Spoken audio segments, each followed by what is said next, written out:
રાજકોટ મહાનગરપાલિકાની સ્ટેન્ડિંગ કમિટીની બેઠક યોજાઈ હતી, જેમાં માત્ર 2 જ દરખાસ્તો આવી હતી, જેમાં રાજકોટ શહેરને હરિયાળું બનાવવા માટે મહાનગરપાલિકાના અલગ-અલગ કચેરીઓ લાઈન, સોપારી પાર્ક સહિતના શહેરના અલગ-અલગ વિસ્તારોમાં 72,000થી પણ વધુ વૃક્ષો 66 લાખના ખર્ચે વાવવામાં આવશે.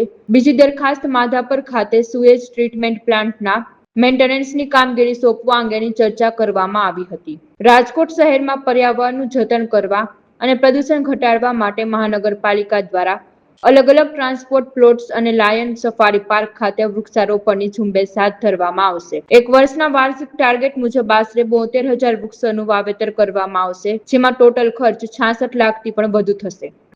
આજરોજ સ્ટેન્ડિંગ કમિટીની બેઠકમાં ટોટલ 3 દરખાસ્ત હતી.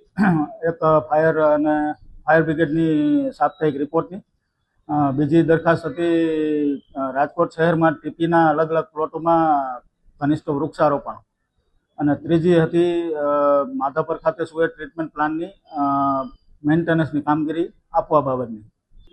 અર્જન્ટ દરખાસ્ત આજે કાંઈ નહીં.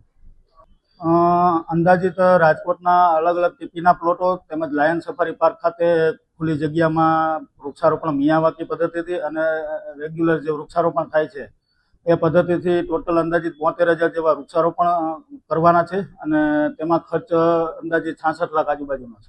મિયાવાકી પદ્ધતિમાં જે વૃક્ષો ઝડપથી જંગલ જેવું સ્વરૂપ ધારણ કરી શકે અને ઝડપથી વૃક્ષોની વૃદ્ધિ થાય એ પ્રકારના અલગ-અલગ વાતાવરણને અનુકૂળ વૃક્ષો, અને જે રેગ્યુલર વૃક્ષારોપણ છે તેમાં પણ વાતાવરણ અનુકૂળ અને ઓક્સિજનનું પ્રમાણ વધે અને વાતાવરણમાં પોલ્યુશનનો ઘટાડો થાય તે મુજબના વૃક્ષોનું વાવેતર કરવામાં આવશે. વર્ષ દિવસનો ટાર્ગેટ છે, અને 4 વર્ષ એ લોકોની સંસ્થા જે માનવ સેવા ચેરિટેબલ છે તેમનું જાળવણી કરશે.